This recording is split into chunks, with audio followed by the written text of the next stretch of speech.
yo como me ha presentado muy bien Marian, trabajo en el 12 de octubre desde hace no muchos años, desde hace 5 años. Mi trayectoria empezó en el Hospital Universitario Marqués de Valdecilla, en Santander, y desde allí empezó todo este trabajo que ha culminado con este estudio. A ver, para pasar aquí. Vale.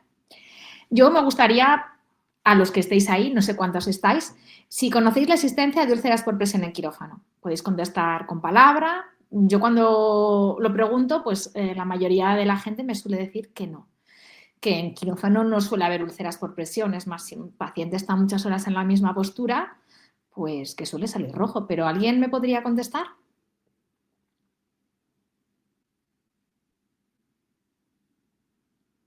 Bueno, contesto yo. Sí, por supuesto. Las úlceras por presión en quirófano existen. La incidencia, pues puede variar. La incidencia es muy alta. Hay estudios que dicen un 5, un 10, pero los poquitos estudios que hay lo cifra entre un 7 y un 23%. Eso significa que uno de cada 4 o 5 pacientes que entran a quirófano y están más de 2 horas en la misma posición sufren una úlcera por presión, que podría ser evitable, pero salen con ella. Las especialidades que más riesgo tienen son estas siguientes: la unidad de raquis, de columna, la de cirugía cardíaca y la de cirugía cardiovascular. La columna es una postura boca abajo, no normal para nosotros, de ahí pues la aparición de estas úlceras. En la cirugía cardíaca son muy largas y con malas perfusiones, al igual que en la cirugía vascular, que también pasa lo mismo. ¿Y si se pueden prevenir? Por supuesto. Ya sabemos que el 90-95% de las úlceras por presión se pueden prevenir y sus factores podemos evitarlos. Así que en quirófano también no es un sitio especial y por supuesto que se pueden prevenir. Así que vamos al turno. La primera vez que yo fui consciente de que había úlceras por presión en quirófano fue cuando vi a este paciente, mi José Domingo. Este señor apareció un día en mi quirófano y al ir a monitorizarle le vi esas heridas en la frente y en el pecho. Y le dije, pero José Domingo, ¿qué le ha pasado? Y me dijo, ay, Juca, porque esto era Santander. Pues resulta que me operaron hace 3 meses, estuve 8 horas boca abajo y salí con estas heridas y me han tardado muchísimo en cicatrizar.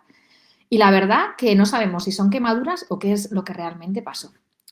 Mi cara fue esta y la de mis compañeras, pues esta otra, como diciendo, ¿cómo es que esto ha pasado en nuestro quirófano y nadie se ha dado cuenta? Y eso nos pareció muchísimo más grave, porque que puedan aparecer, bueno, vale, pero que nadie se hubiera dado cuenta, eso nos parecía como que nos estallaba la cabeza, como que algo estábamos haciendo muy mal y se nos había pasado y no sabíamos por qué.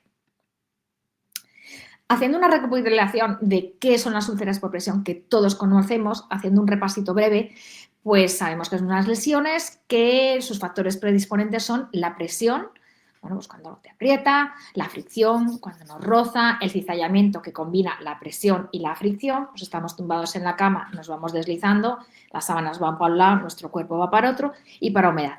Que estas lesiones están y estos factores ligados muchas veces a la dependencia y al mal movimiento o al encamamiento de los pacientes.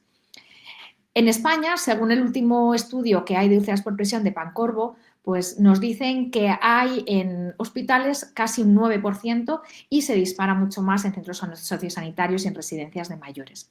Esto hace que necesiten unos cuidados estos pacientes muy altos. En una planta puede llevar hasta el 20% total del trabajo de una enfermera la cura de una úlcera por presión y un gasto tremendo, ya que la aparición de úlceras por presión ya no solo es el económico por el aumento de costes y el aumento de estancias hospitalarias, sino que ese paciente va a tener una comorbilidad mucho más alta y una mortalidad también asociada.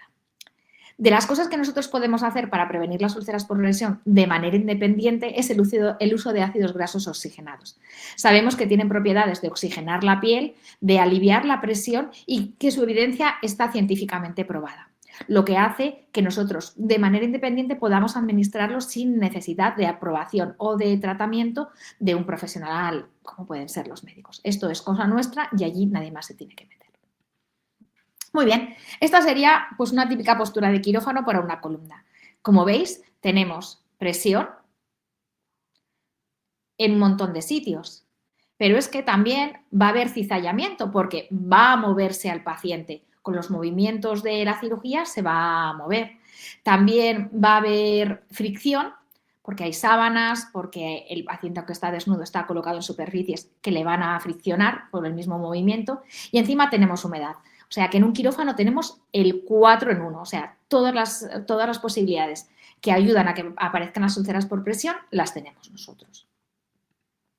Entonces, después de lo que vimos con mi buen señor José Domingo, pues lo que hicimos fue hacer un estudio retrospectivo para ver qué índice de úlceras por presión teníamos en el quirófano de Raquis del Hospital Universitario Marqués de Valdecilla. Y entonces, bueno, tuvimos que teníamos un 16-17% de úlceras por presión en estos pacientes, que a medida que aumentaban las horas se iban apareciendo más lesiones, pero a partir de la quinta hora ya salía más o menos igual, daba 5, igual que 5 que 8, salían el mismo número de lesiones. Tuvimos grado 1, grado 2 y grado 3 y lo publicamos en la revista Gerocomos. Después de publicarlo, por cuestiones del destino, terminé en Madrid y yo seguía dándole el run de cómo podíamos prevenir estas lesiones. Yo quería hacer un proyecto en que mi hipótesis era que la aplicación de ácidos grasos hiperoxigenados podría mejorar la aparición de úlceras por presión en quirófano, es decir, que hubiera una disminución. Mi estudio era un estudio experimental aleatorizado, a doble ciego, y con el objetivo, pues, la evaluación de los ácidos grasos hiperoxigenados y evaluar su eficacia.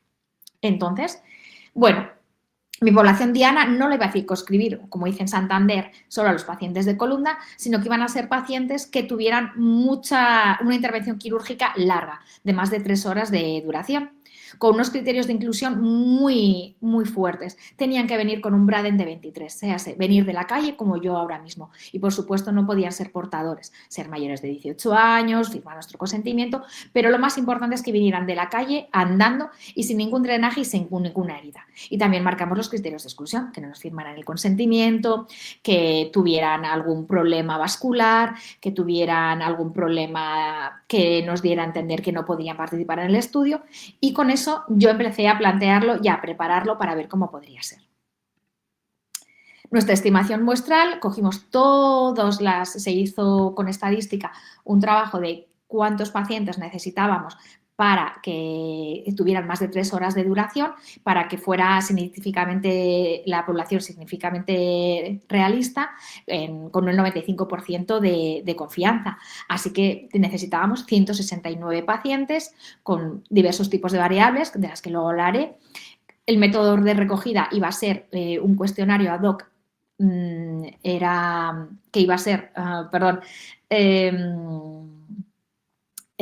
modificado de uno de Pancourt et al. Y el análisis de datos iba a hacer por el SSPS 2020, ¿vale?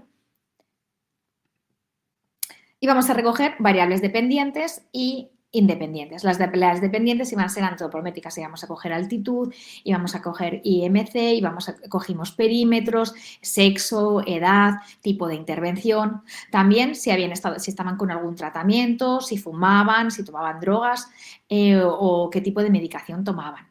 También miraríamos qué grados de lesión teníamos conforme a una escala, su localización y si aparecían otro tipo de lesiones que nos pudieran interferir o ayudar a la hora de detectar estas úlceras por presión.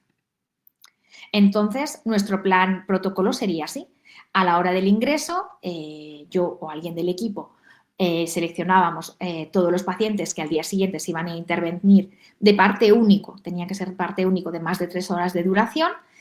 Pasábamos por la planta, los reclutábamos con el consentimiento informado, ya se les hacía una aplicación de ácidos grasos hiperoxigenados esa tarde y a las 7:30 de la mañana se les volvía a dar otra vez ácidos grasos en las zonas que tenían más posibilidad por el apoyo de presentar úlceras por presión a posteriori. A todo esto, el Hospital Universitario 12 de octubre tiene una cosa maravillosísima, que son las becas de intensificación, que es que a 5 enfermeras, fisioterapeutas, grado A2 que somos, o A1, casi ya,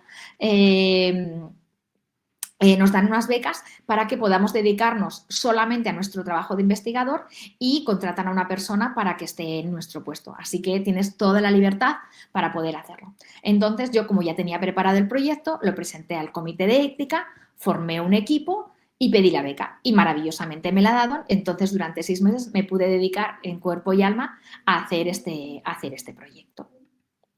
Nuestro plan diario era a las 6 de la tarde, pasábamos por planta, que es la hora en la que suelen ingresar los pacientes, más o menos estábamos allí un par de horas hasta que llegaban todos y lo dicho, les explicábamos el proyecto, les pedíamos su consentimiento y nos lo firmaban. Al día siguiente, a las 7:30 en planta, les volvíamos a dar otra aplicación de ácidos grasos hiperoxigenados y bajaban a quirófano. Si había habido pacientes el día anterior, a las 9:10 de la mañana, una vez que ya estos pacientes estaban en quirófano y ya colocados, pasábamos a ver por la reanimación o por las UCIs a estos pacientes, a ver si habían desarrollado y a recoger los cuestionarios que nos rellenaban nuestras compañeras, o si ya estaban en planta, pues lo hacíamos por planta. A las 2 pasábamos los cuestionarios otra vez por quirófano para recordarle a las compañeras que cuando ese paciente saliera, pues tenían que rellenar nuestro cuestionario. Y si salía más tarde de las 3 de la tarde, pues lo mismo. Nuestros resultados, pues como aquí ves, aparecieron úlceras por presión. Y aparecieron muchas, la verdad, dentro de unos márgenes, pero aparecieron muchas. Los resultados. Hicimos 168 pacientes, de los que el 90 fueron hombres y 78 mujeres, con una edad de 59 media de años, o sea, pacientes relativamente jóvenes, un poco gorditos, con un IMC de 27,4 y la mayoría con un ASA2. A los pacientes con ASA4 no los metíamos tampoco. Eran hipertensos el 17%, tenían patología cardiovascular un 8%, diabetes mellitus tipo 2 el 5%, tabaco fumaban un 33% y tenían no un alcoholismo, pero bueno, el grado de alcohol que ingerían relativamente alto era del 18%. Encontramos unas úlceras por presión totales del 21,6% y nuestra grata sorpresa fue que solo el 6% de los pacientes a los que les habíamos dado ácidos grasos hiperoxigenados desarrollaron úlceras por presión y en cambio los que no les dieron fueron el 15,6%. ¿Dónde fueron más comunes las úlceras por presión? En sacro y en espalda. Como nos dice la literatura, en las cirugías de cardiovascular, cirugía general y neurocirugía fueron los pacientes que más úlceras por presión desarrollaron. Fueron de grado 1 en un 16,3% y de un grado 2 en un 4,8%. No encontramos ninguna de grado 3 y, por supuesto, tampoco de grado 4. Así, encontramos úlceras generales el 21,7% en todos los lugares. Este, por ejemplo, es de una úlcera de una chica de 21 años en un paciente maxilofacial. O sea, cosa que era una cirugía muy larga, de más de 7 horas de intervención, pero nos llamó mucho la atención porque hubo varias de este estilo. Sí que había diferencias significativas en aplicar ácidos grasos o no. Encontramos también que muchas no llegaban a desarrollar la úlcera, pero tenían un enrojecimiento importante durante varios días, entre 1 y 2 o 3 días. Y encontramos que había también una asociación, no significativamente, pero sí, no potente, pero sí que encauzaba hacia allí, que igual con más pacientes sí que hubiéramos encontrado esa correlación con el ASA. A mayor ASA, peores pacientes. Si tenían un déficit de proteínas, también tenían tendencia más a desarrollar úlceras por presión. Y si se usaban drogas vasoactivas, también tenían más tendencia a desarrollarlas. Y aquí tenéis imágenes de las que encontramos durante 6 meses. Algunas eran por la propia presión de la portura, pero como esta o estas son del BIS, de un sistema que tenemos para medir la profundidad anestésica. Esta es de una llave de 3 vías y esta también. Y esta es por una mala colocación, que esta fue de las que evolucionó peor y muy tórpidamente. Para que veáis que yo sigo involucrada con ello, esta es de hace una semana. Y se ve que es claramente por una llave de 3 vías mal puesta. Y esta también es de hace poquito. O sea, esta ya empezaba a despuntar, ya empezaba a abrirse. O sea que hay que estar muy pendiente de este tipo de lesiones y dentro de nuestros medios intentar prevenirlas lo más importante. Y lo que os dije de otras lesiones, pues encontramos que a veces las medias no estaban bien colocadas y que una media mal colocada para prevenir en los tromboembolismos, al final lo que hacía era una iatrogenia y provocaba este tipo de lesiones. Y como conclusión, pues hemos visto que es un problema muy importante porque prácticamente 1 de cada 4 pacientes, es decir, más de un 20% de cada 5 pacientes de los que se interviene quirúrgicamente de larga duración, desarrolla una úlcera por presión, grado 1 o grado 2, lo que hace que su salud se vea comprometida de una manera muy importante, que es un problema que está muy infravalorado, porque bueno, si tienes a alguien 7 horas boca abajo, pues lo normal es que te salga rojo. No, pero tú tienes que ver que si no palidece y si no le sigues, eso puede abrirse y provocar una lesión muy importante. Y que se deben pues hacer más soluciones, aunque almohadillamos bien a los pacientes, les ponemos topes, les ponemos cosas muy blanditas, pues igual habría que implementar pues con las proteínas o con más cosas, incluso con los ácidos grasos, implementando de manera habitual para prevenir este tipo de lesiones. Y yo pues lo que siempre les digo a mis alumnas, la mejor preparación para el mañana es hacer las cosas bien hoy. Y muchas gracias por vuestra atención.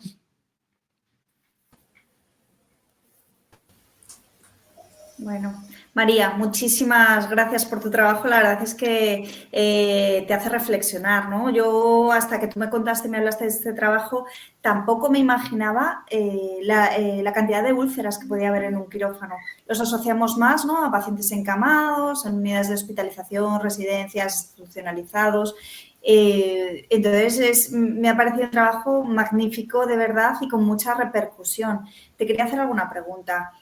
¿Sabes si hay algún tipo de protocolo en el hospital, ya que ha sido a través de una beca de intensificación y ha tenido bastante repercusión? ¿Sabes si a estas cirugías de más de 3 horas, que es lo que habéis, el tiempo que habéis estipulado y todo, se le pone algún protocolo de ácidos grasos hiperoxigenados? ¿Se les ven las proteínas antes, yo qué sé, en la preanestesia para ver si, cuando le haces, ¿no?, el estudio preanestésico, para ver si le nutres un poquito antes para que vaya en mejores condiciones o algo de esto, María? Pues ahora mismo no. La cosa es que fue que lo estábamos ya preparando y ya teníamos el listado de intervenciones quirúrgicas, porque aquí es a grosso modo, ¿no? Pues, por ejemplo, los carcinomas de colon, cuando hacen tal intervención, las columnas, los recambios valvulares, ya teníamos el listado de intervenciones de más de 3-4 horas de intervención y ya preparado porque en el hospital tenemos una gestora de casos, que estaba Carolina, pero con los traslados se fue. Y entonces nos quedamos un poco así. Entonces hay que volverlo a retomar, hay que volverlo a hablar con la dirección, porque claro, tenemos enfermera en la consulta de preanestesia. Entonces, le damos nuestro botecito, le explicamos dónde se tiene que dar, cómo. Es más, si ellos lo empiezan desde que les llaman y les fijan la intervención quirúrgica, nosotros solo lo hacíamos 24 horas antes, pero si lo llegamos a hacer una semana, yo creo que todavía se mejoraría muchísimo más. Entonces, en plan, trasplantes, a mí enfermeras de la planta cuando pasaba me decían, en los trasplantes, en el de corazón, en el de pulmón, que nos aparecen, claro, en el de pulmón además que está de lado, así, y se terminan apareciendo con unas heridas que no sabes cómo se las han hecho. Eso es. Y entonces ahí estamos, a ver si lo volvemos a retomar y volvemos a contactar con la enfermera gestora, con la de preanestesia y a ver cómo lo podemos implementar. Realmente interesante, María. Además, es relativamente barato, se lo pueden aplicar ellos y creo que los beneficios son muy buenos. El beneficio que puede tener esta práctica puede ser muy buena. Muchas gracias, María. A ti. Bueno, yo me sumo también a las felicitaciones de Marian. La verdad es que has tratado un tema muy interesante, desconocido, porque yo tampoco tenía idea de que en quirófano podían pasar estas cosas. Siempre estás acostumbrado a plantas. Hay muy pocos estudios, muy poquitos, sí, muy poquitos. Te quería preguntar, ¿por qué crees que hay tan pocos estudios? Porque algo te parece normal. O sea, yo en quirófano veo a mi paciente, lo opero y se va. Salvo que me sangre una herida, pues por ejemplo, alguna que habéis visto de que le das la vuelta y dices, ostras, y si tú tienes a un paciente 6-7 horas boca arriba, no le vas a dar la vuelta, o sea, no le vas a mirar, no se te ocurre, lo pasas a la cama y chimpún. Y este tipo de lesiones a veces da la cara a las 24 o las 48 horas, porque eso es lo normal. Si tú tienes a un paciente boca abajo, pues sí, tú cuando cruzas las piernas, pues se te pone roja, pues imagínate 7 horas en la misma postura con algo encima. Entonces, ahora intentamos pues poner con los cables y eso, pues poner gasas, compresas, cuando ponemos los electrodos también taparlos con gasas y esto para que vas a estar igual, pues una reconstrucción mamaria igual son casi 12 horas.